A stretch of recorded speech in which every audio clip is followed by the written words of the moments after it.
Hi guys, good evening. So, gusto lang naming linawin no na yung kang Boy Tapang at saka kay Canada Girl. Pag-usapan natin yun na totoong-totoo yung aming mga sinasabi ni Miller Queen na kami yung mga ninang, doon talaga kami sa kasal nila ni Canada Girl. Ang ano kasi daw nila, Kabel na, Ate Bel na, wala daw kasi tayong po. Kasi nga, kinasal sila sa Cebu. So, nandito kami, travel lang kami noon, para maka-attend sa kasal niya. Andoon talaga kami. So, maniwala kayo talaga kasi hindi kami nagsisinungaling. Kahit tanungin nyo pa si Canada Girl. Oh, ito. Sabihin mo. Kung sino man yung mga kaibigan ni Canada Girl, pwede nyo itanong sa kanya kung totoo bang ninang talaga kami o hindi. Para maniwala kayo. Kasi nga guys, kawawa din kasi si Canada Girl. Nakita nyo yung niya, sitwasyon niya. Kawawa yun. Hindi kami galit kay Cherry White. Idol namin si Cherry White.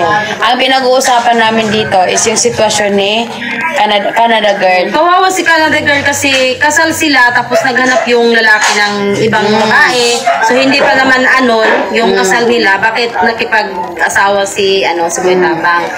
So linawin lang namin na totoong kasal sila. Hindi rin sinasabi ni Boy Tapang na may asawa siya. Hindi niya pinakilala si Canada Girl. Hindi niya pinakilala si Canada. So kawawa, di ba? Siya yung asawa tapos hindi niya pinakilala si Cherry White yung niya. Yung bago niya ngayon. Pina-proud niya lagi. So, syempre, masakit. Asawa siya. Masakit yun. Yun yung pinagano niya. Nakalista na pala doon yung ipapakasuhan niya kasi nakalista na lahat. Pati mga bashers. Nilista na niya.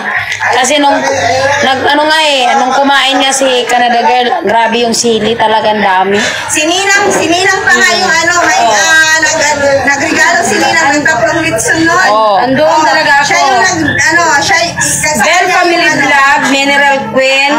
Andoon yun, si Pat Girl, Mama's Vlog. Andoon kami sa kasal talaga nila. Siya yung nagbigay ng tatlong litson. Kung sino man yung nakakakita ng kasal ni Boy Tapang at saka dyan, huwag maglito-lito. May tatlong litson doon. Siya yung nagbibigay nun, yung regalo niya. Huwag na kayong malito, guys. Cake lang yung sa akin kasi yun lang yung nakayanan. Ako, wala naman akong ambag doon, pero andun pa rin yung presence. Kasi best friend ako ni Canada Girl. Yun lang, so, yun guys, sana nalinawan kayo. And kung gusto may tanong pa kayo, sige, magtanong lang kayo na magtanong. Thank you so much. Thank you. Bye.